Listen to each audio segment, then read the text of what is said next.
पर उपस्थित सभी माननीय गणों को मेरा सादर प्रणाम। मैं श्रुति संस्कृति केंद्रीय अकादमी की कक्षा 10 की छात्रा आज आप सभी के समक्ष संग्रहालय बनाम मॉल, युवा पीढ़ी में आकर्षण कितना उचित या अनुचित विषय पर अपने कुछ विचार लेकर प्रस्तुत हूँ। मैं संग्रहालय के पक्ष में हूँ। सर्वप्रथम मैं संग्रहालयों और उनमें रखी वस्तुओं की व्यथा को अपनी एक स्वरचित कविता के माध्यम से प्रकट करना चाहूंगी, जो कि इस प्रकार है। मिट्टी में दबे एक कंकाल ने सोचा, क्या मैं यूं ही नष्ट हो जाऊंगा? तभी उसकी हड्डी को एक कुत्ते ने नोचा कि आज तो इसे ही अपना आहार बनाऊंगा। तभी वहां कोई आया, उसने कुत्ते को भगाया, वह साथ में था औजार लाया। उसने पृथ्वी के गर्भ को खुदवाया, कंकाल बाहर आया। शुरू हो गई इतिहास की माया, कंकाल को मिली संग्रहालय की छत्र छाया। लेकिन उसे देखने कोई नहीं आया, कंकाल को ये वातावरण रास नहीं आया। उसने सोचा मैं था मिट्टी का शहजादा, जीवित लोग भूल चुके हैं अपनी मर्यादा।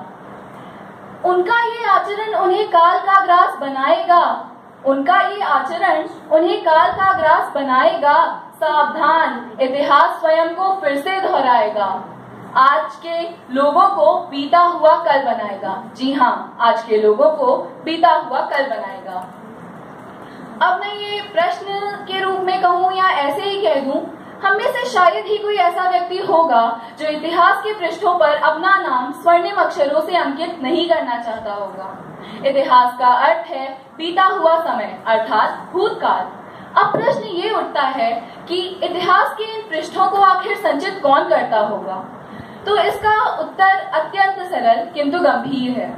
ये कार्य असंख्य इतिहासकार व पुरातत्ववेत्ता करते हैं और उन्हीं के परिश्रम का परिणाम है यह संग्रहालय, जहां आज खड़े होने का सौभाग्य हमें मिला है। संग्रहालय को सरल शब्दों में हम इतिहास का घर कह सकते हैं। संग्रहालय अतुलनीय है, अद्भुत है और इसी कारणवश इन्हें अजायब घर भी कहा जाता है। अजायब घर एक अरबी शब्द है जिसका अर्थ है अद्भुत वस्तुओं का समूह। संग्रहालय के महत्व की पराकाष्ठा का आभास हमें इस बात से ही हो जाता है कि 1983 में संयुक्त राष्ट्र यूएन ने 18 मई को अंतर्राष्ट्रीय संग्रहालय दिवस के रूप में मनाने का निर्णय लिया था।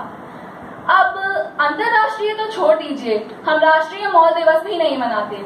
इसका सीधा सा मतलब यह है कि संग्रहालय जन कल्याण के लिए है, तो वहीं मॉल कुछ पूंजीपतियों की निजी कल्याण के लिए।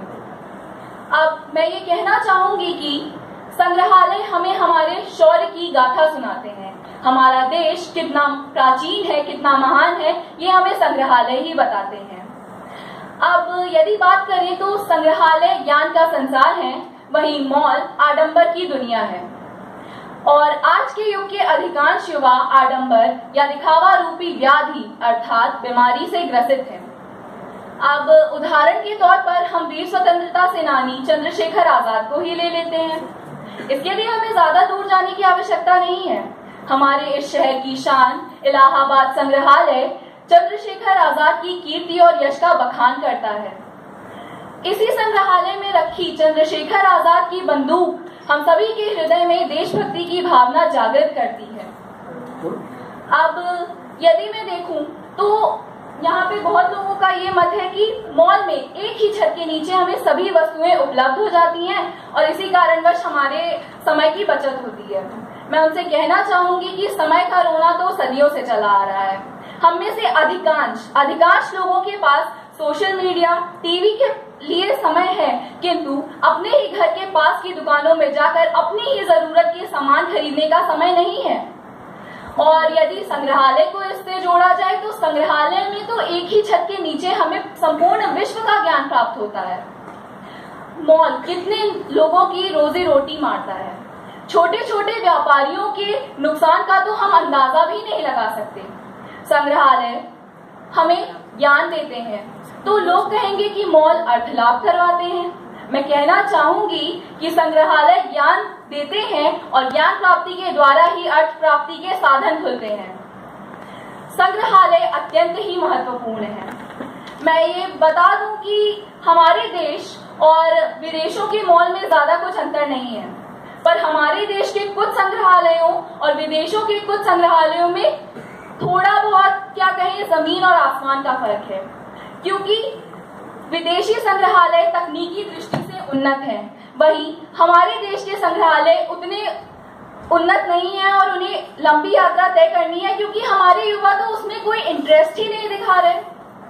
मैं कहना चाहूंगी कि हमारे पर्यटक बहुत बड़ी भूमिका निभाते हैं अर्थव्यवस्था के बनने में।